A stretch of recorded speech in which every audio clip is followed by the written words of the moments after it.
ಭಾವ, ನಡಿ.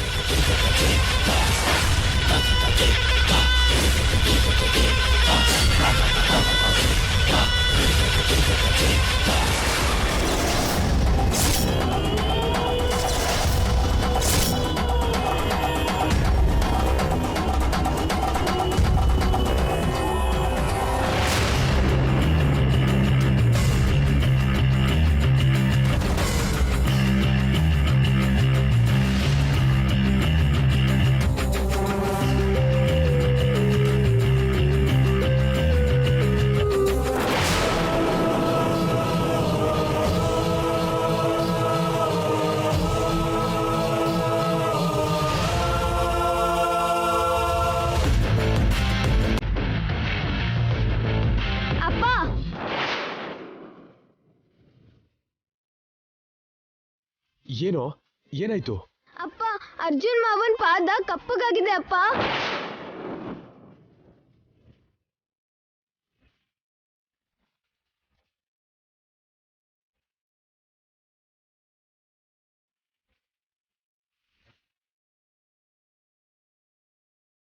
ಮಾವ ಹೆಜ್ಜೆ ಇಡ್ತಾ ಇದ್ರೆ ಆ ಪಾದದ ಗುರುತು ಕೂಡ ಕಪ್ಪಗೆ ತುಂಬಾ ದೊಡ್ಡದಾಗಿ ಕಾಣಿಸ್ತಾ ಇದೆ ಅಪ್ಪ.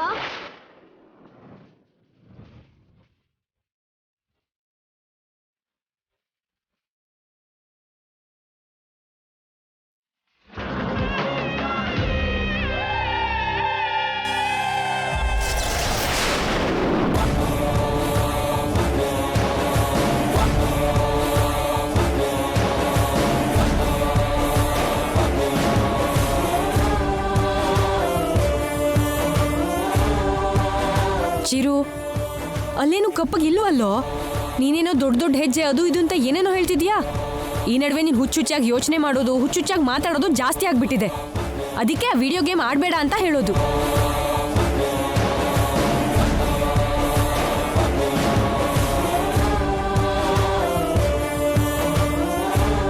ಅರ್ಜುನ್, ಅವನು ಯಾವುದೋ ಜ್ಞಾನದಲ್ಲಿ ಹಾಗಂದಿರ್ಬೋದು. ನೀನು ಅದನ್ನ ಮನ್ಸಿಗೆ ತಗೋಬೇಡಪ್ಪ.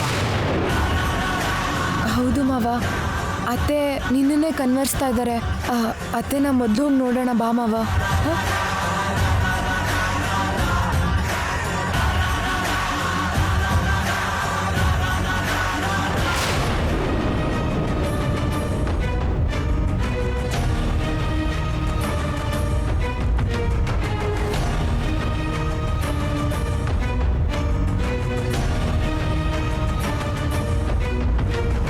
ಭಾವ, ನೀನು ಹೋದ್ಮೇಲೆ ನಿನಗೆ ಅಪಾಯ ಆಗಿದೆ ಅಂತ ಅನ್ಕೊಂಡು ಆಗಿಂದ ಅತ್ತೆ ಹಾಸಿಗೆ ಹಿಡಿದಿದ್ದಾರೆ. ಈಗ ನಾನು ಇವಳನ್ನ ಮಾತಾಡಿಸ್ದೆ ಹೋದ್ರೆ ಇವರೆಲ್ರಿಗೂ ನನ್ನ ಮೇಲೆ ಅನುಮಾನ ಬರುತ್ತೆ.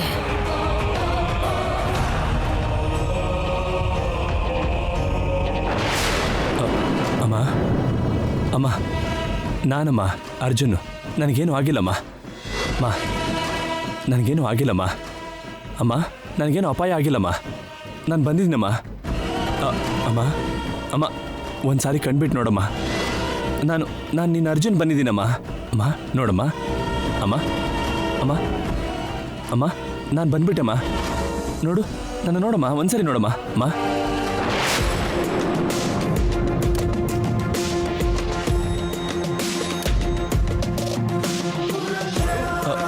ಅಮ್ಮ ಅಮ್ಮ,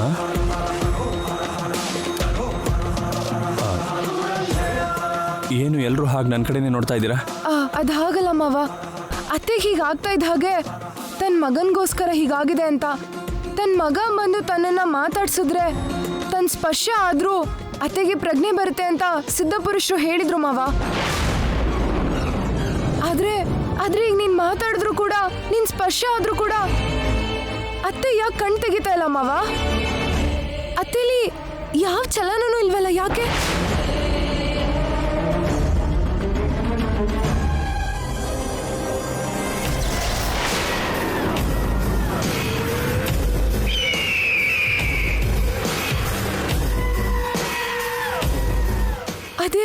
ಅದೇ ನನಗೂ ಆಶ್ಚರ್ಯ ಆಗ್ತಾ ಇರೋದು ಮಾವ.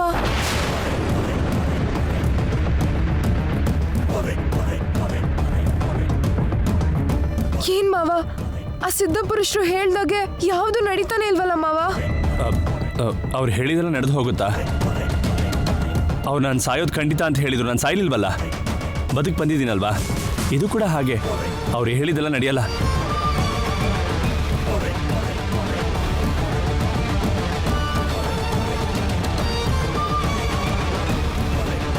ರೋಗ ಬಂದು ಮಂಚ ಹಿಡಿದಿರೋರು ಮಾತಾಡಿದ್ರೆ ಎದ್ದು ನಿಲ್ಲೋದಿಲ್ಲ.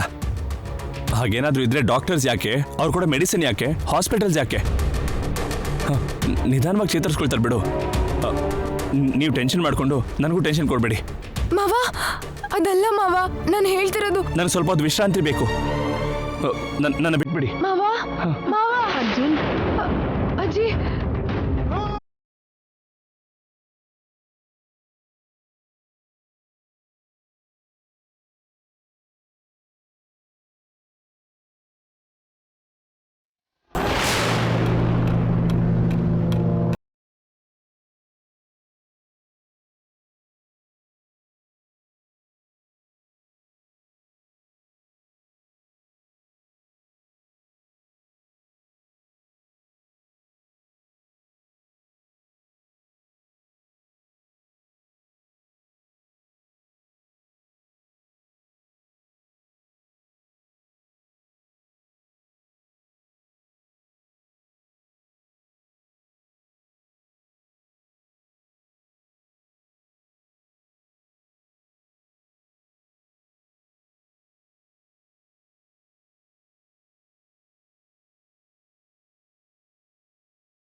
ನೀನ್ ಜೀವಂತವಾಗಿ ವಾಪಸ್ ಬಂದಿದ್ದಕ್ಕೆ, ನಿನ್ಗೇನು ಆಗದೆ ಇರೋದಕ್ಕೆ ಎಷ್ಟು ಸಂತೋಷ ಆಗಿದೆ ಗೊತ್ತಾ?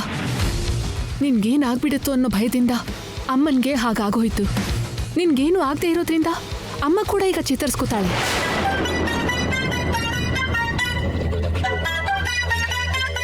ಯಾಕೆ ಹಾಗಿದ್ಯಾ ಅರ್ಜುನ್? ಯಾಕೇನು ಮಾತಾಡ್ತಾ ಇಲ್ಲ? ಏನ್ ಮಾತಾಡ್ಬೇಕು ನಿನ್ ಜೊತೆ? ಹಾ,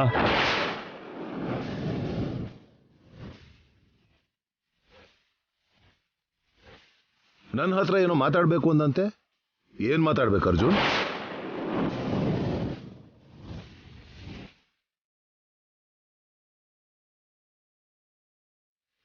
ನಾವು ಮಾತಾಡ್ಕೋತಾ ಇದ್ರೆ ಮಧ್ಯದಲ್ಲಿ ನಿಂದೇನು? ನಾನು ನನ್ನ ತಮ್ಮನ ಜೊತೆ ಮಾತಾಡ್ಬೇಕು. ಹೋಗು. ನಾನೇ ಬಾ ಅಂದಿದ್ದು.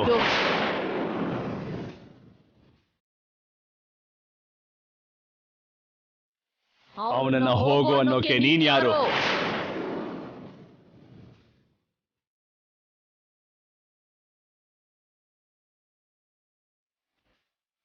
ಅರ್ಜುನ್, ನಿನ್ ವಾಯ್ಸ್ ಯಾಕೆ ಆ ಥರ ಇದೆ? ಹೆಂಗ್ಸಿನ ಧ್ವನಿ ಥರ, ಅದೊಂಥರ ಎಲ್ಲೋ ಕೇಳ್ದಾಗಿದೆ. ನಾನು ಹೆಂಗ್ಸೆ, ನಾನ್ ನಿನ್ ತಮ್ಮ ಅರ್ಜುನ್ ಅಲ್ಲ.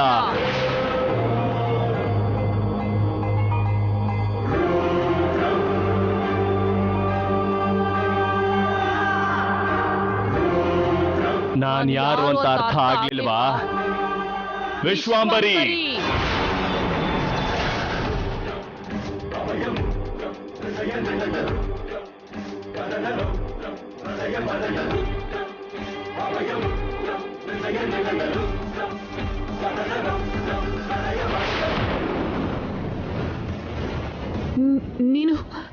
ನೀನು ವಿಶ್ವಂಭರಿನಾ? ನೀವು ವಿಶ್ವಾಂಬರಿ ಮಾತೇನಾ? ಹೌದು.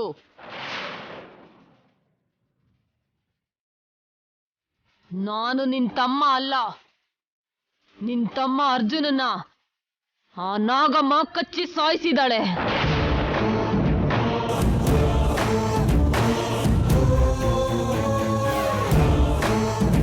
ನಿನ್ ತಮ್ಮ ಭೈರವಿ ಇಬ್ರು ಸೇರಿ ನನ್ನ ಭಸ್ಮ ಮಾಡಿದ್ದಾರೆ.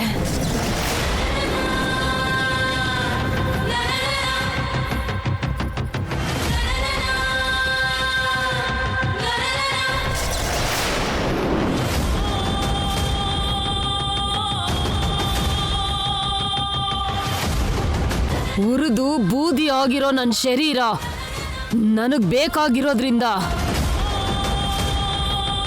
ಸತ್ತಿರೋ ನಿನ್ ತಮ್ಮನ ದೇಹದೊಳಗೆ ಆತ್ಮ ಆಗಿ ಪ್ರವೇಶ ಮಾಡಿದ್ದೀನಿ.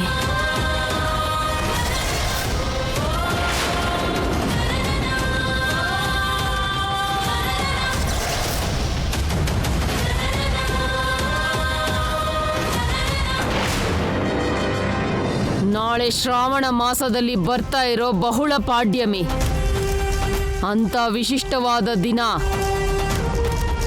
500 ವರ್ಷಕ್ಕೆ ಒಂದು ಸಾರಿ ಮಾತ್ರನೇ ಬರುತ್ತೆ. ನಾಳೆ ದಿನ ಅಷ್ಟವಕ್ರ ಗ್ರಹಗಳೆಲ್ಲ ಒಂದೇ ಕಕ್ಷೆಗೆ ಬರುತ್ತೆ. ಅವೆಲ್ಲ ಸೇರೋ ವಿಶಿಷ್ಟವಾದ ಗಳಿಗೆನಲ್ಲಿ ಅತಿ ಶಕ್ತಿವಂತವಾದ ಒಂದು ಕಾಂತಿ ರೇಖೆ ಆಕಾಶದಿಂದ ದೇವಸ್ಥಾನದೊಳಗೆ ಪ್ರವೇಶ ಮಾಡುತ್ತೆ. ಆ ದೇವಸ್ಥಾನದೊಳಗೆ ಪ್ರವೇಶ ಮಾಡ್ತಾ ಇದ್ದ ಹಾಗೆ ಶಿವ ಸನ್ನಿಧಿಯಲ್ಲಿ ಕಾಲನಾಗನ ಸಂರಕ್ಷಣೆಯಲ್ಲಿರೋ ಅಮೃತ ಕಲಶ ಮೇಲಕ್ಕೆ ಬರುತ್ತೆ. ಆ ಅಮೃತನ ಸೇವನೆ ಮಾಡಿದ್ರೆ ಸಾವನ್ನು ಜಯಿಸಿ ನಿತ್ಯ ಯೌವನದಿಂದ ಮರಣ ಇಲ್ಲದೆ ಚಿರಂಜೀವಿಯಾಗಿರ್ಬೋದು. ನಾನು ಈ ಅರ್ಜುನನ ರೂಪಕ್ಕೆ ಬಂದಿದ್ದು ಆ ಅಮೃತ ಕಳಶನ ನನ್ನ ಸ್ವಂತ ಮಾಡ್ಕೊಳ್ಳೋಕೆ.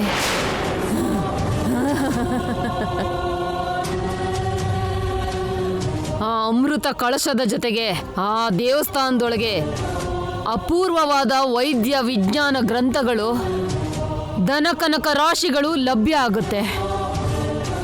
ಆ ಗ್ರಂಥದಲ್ಲಿರೋ ವಿಜ್ಞಾನ ರಹಸ್ಯಗಳು ನಿಮಗೆ ಸ್ವಂತ ಆದರೆ ನಿಮ್ಮ ವೈದ್ಯ ವ್ಯಾಪಾರ ಪ್ರಪಂಚನೇ ಆಳುತ್ತೆ. ನಿನ್ನನ್ನು ಮುಕುಟ ಇಲ್ಲದೆ ಇರೋ ಮಹಾರಾಣಿ ಮಾಡುತ್ತೆ.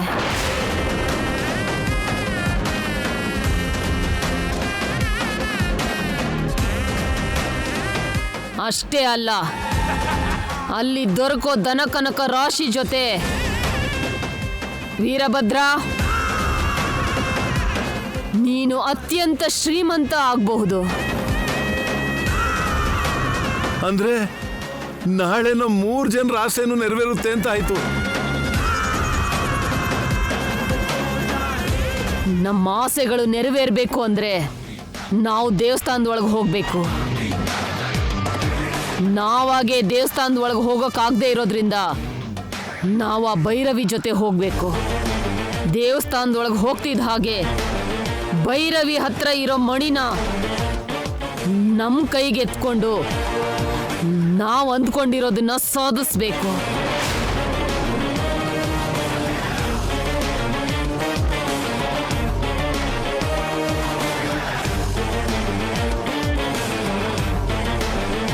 ಈಗ ನೀನು ನನ್ನ ತಮ್ಮನ ರೂಪದಲ್ಲಿ ಇರೋದ್ರಿಂದ ಈಸಿಯಾಗಿ ಭೈರವಿ ಜೊತೆ ದೇವಸ್ಥಾನದೊಳಗೆ ಹೋಗ್ಬೋದು.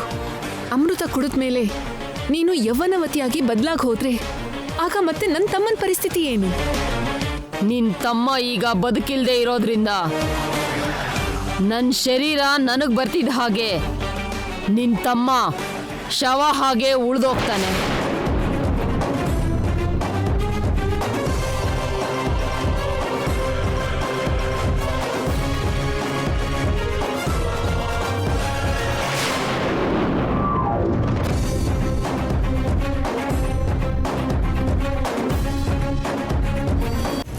ನಿನಗೆ ನಿನ್ ತಮ್ಮ ಮುಖ್ಯನಾ?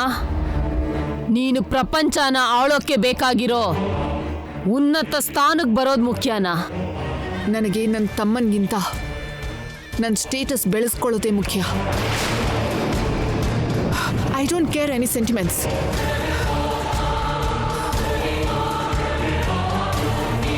ನಾಳೆ ನಮ್ಮ 3 ಜನದ ಹಣೆ ಬರಹನ ಬದಲಾಯಿಸೋ ಭೈರವಿ ಕೂಡ ಅಪಾಯಕ್ಕೆ ಸಿಲುಕೊಳ್ತಾಳೆ. ತನ್ನ ಪ್ರಾಣ ಕಳ್ಕೊಳ್ಳೋದು ಬಿಟ್ರೆ ಆ ಅಪಾಯದಿಂದ ತಪ್ಪಿಸ್ಕೊಳ್ಳೋಕೆ ಸಾಧ್ಯನೇ ಇಲ್ಲ.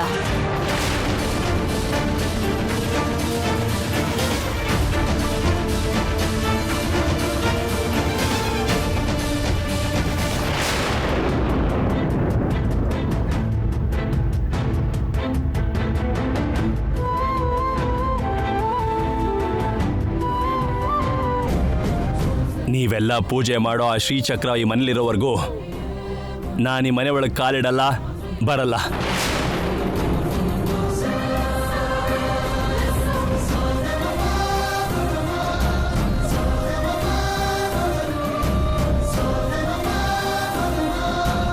ರೋಗ ಬಂದು ಬಂದು ಮಂಚ ಹಿಡಿದಿರೋರು ಮಾತಾಡಿದ್ರೆ ಎದ್ ನಿಲ್ಲೋದಿಲ್ಲ. ಹಾಗೇನಾದ್ರೂ ಇದ್ರೆ ಡಾಕ್ಟರ್ಸ್ ಯಾಕೆ, ಅವ್ರು ಕೂಡ ಮೆಡಿಸಿನ್ ಯಾಕೆ, ಹಾಸ್ಪಿಟಲ್ಸ್ ಯಾಕೆ? ಮಾವನ್ ಮಾತು ವರ್ತನೆ ಯಾವತ್ತೂ ಹೀಗಿರ್ಲಿಲ್ಲ. ಮಾವನ್ ಬಿಹೇವಿಯರ್ ಚೇಂಜ್ ಆಗಿದೆ. ಏನಾಗಿರ್ಬೋದು?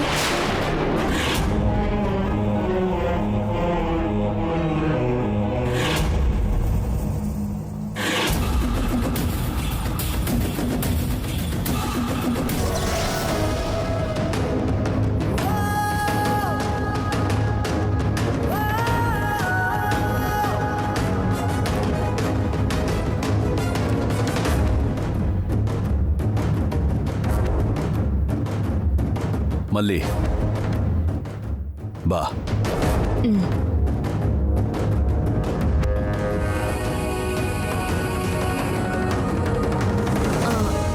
ಅಮ್ಮರೇ,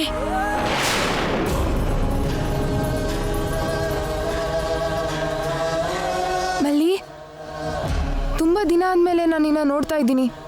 ಹೇಗಿದ್ಯಾ ಮಲ್ಲಿ? ಸಂದಾಕಿವ್ನಿ ಅಮ್ಮವ್ರೆ. ನಾಗ, ಅಷ್ಟಕ್ಕೂ ಇಷ್ಟು ದಿವಸ ಎಲ್ಲಿ ಹೋಗಿದ್ದೆ? ಮಲ್ಲಿ ಏನೋ ಅವಾಗವಾಗ ಕಾಣಿಸ್ತಾ ಇರ್ತಾಳೆ, ನೀನ್ ಕಾಣಿಸ್ಕೊಳ್ಳೋದೇ ಬಿಟ್ಬಿಟ್ಟಿಯಲ್ಲ. ಹೇಗಿದ್ಯಾ ನಾಗ? ಚೆನ್ನಾಗಿದ್ದೀನಿ ಅಮ್ಮವ್ರೆ. ಈ ನಡುವೆ ನಿನಗೆ ಆರೋಗ್ಯ ಚೆನ್ನಾಗಿರ್ಲಿಲ್ಲ ಅಂತ ಯಾವುದೋ ಊರಿಗೆ ಹೋಗಿದೆ ಅಂತ ಮಲ್ಲಿ ಹೇಳ್ತಾ ಇದ್ಲು. ಈಗ ಹೇಗಿದ್ಯಾ ನಾಗ?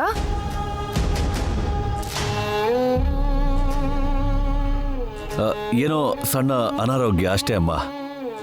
ಈಗ ಚೆನ್ನಾಗೇ ಇದ್ದೀನಿ, ಪರವಾಗಿಲ್ಲ.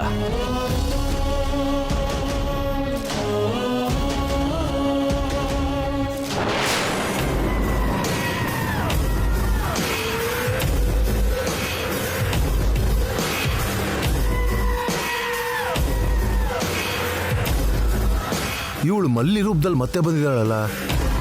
ಇವಳು ಮಲ್ಲಿ ರೂಪದಲ್ಲಿರೋದ್ರಿಂದ ಅರ್ಜುನ್ ದೇಹದಲ್ಲಿರೋದು ವಿಶ್ವಾಂಬರಿ ಮಾತೆ ಅಂತ ಕಂಡಿಡಿದು ಬಿಡ್ತಾಳ. ನೀನೇನು ಭಯ ಪಡೋ ಅಗತ್ಯ ಇಲ್ಲ. ನಾನು ಅರ್ಜುನ್ ದೇಹದಲ್ಲಿರೋದನ್ನ ಕಂಡು ಹಿಡಿಯೋಕೆ ಅವರಿಬ್ಬರಿಂದನೂ ಆಗಲ್ಲ. ಮಾತೆ, ನೀನು ಯಾರು ಅಂತ ಅವ್ರಿಗೆ ಗೊತ್ತಲ್ಲ, ಎಲ್ಲಿ ನೀನು ಗುರುತು ಹಿಡಿದು ಬಿಡ್ತಾರೋ ಅಂತ ನನ್ನ ಭಯ. ನನ್ನನ್ನು ಕಂಡು ಹಿಡಿಯೋದು ಅವರಿಬ್ಬರಿಗೂ ಸಾಧ್ಯ ಆಗದಿರೋ ಕೆಲಸ. ಏನು ಭಯ ಪಡಬೇಡ.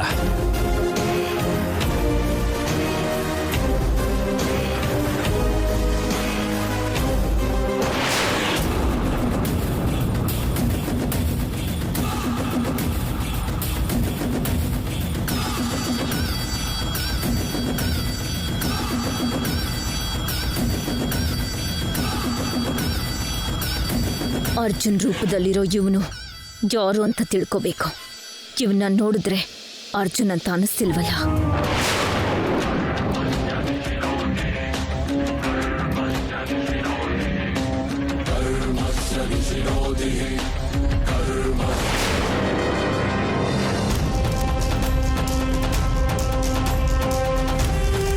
ಅರ್ಜುನ್ನಲ್ಲಿರೋದು ಯಾರು ಅಂತ ಗೊತ್ತಾಗ್ತಿಲ್ವಲ್ಲ. ಅಂದ್ರೆ ಅರ್ಜುನ್ನಲ್ಲಿರೋದು ಮಾಮೂಲಿ ಆತ್ಮ ಅಲ್ಲ, ತುಂಬಾ ಶಕ್ತಿ ಇರೋ ಆತ್ಮ. ಯಾರಾಗಿರ್ಬೋದು?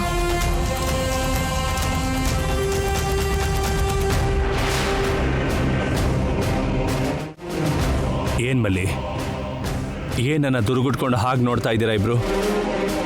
ನಾನೇನೋ ನಿಮಗೆ ಪರಿಚಯ ಇಲ್ಲ ಅನ್ನೋ ಹಾಗೆ. ಹಾ,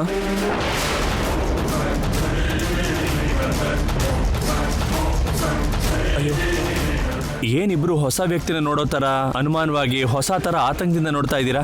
ಹಾಂ,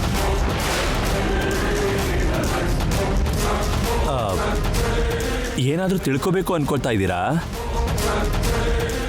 ಅಥವಾ ತಿಳ್ಕೊಳಕ್ ಆಗ್ತಾ ಇಲ್ವಾ?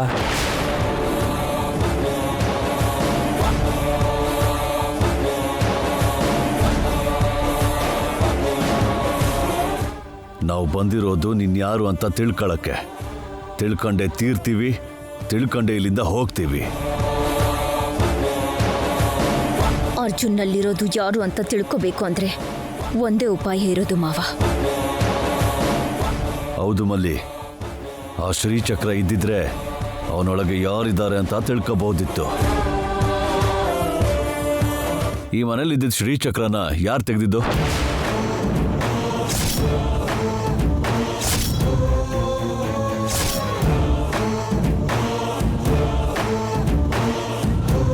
ಶ್ರೀಚಕ್ರ ಮರಳಿಲ್ಲ ಅನ್ನೋ ವಿಷಯ ನಿನಗೆ ಹೇಗೆ ಗೊತ್ತು?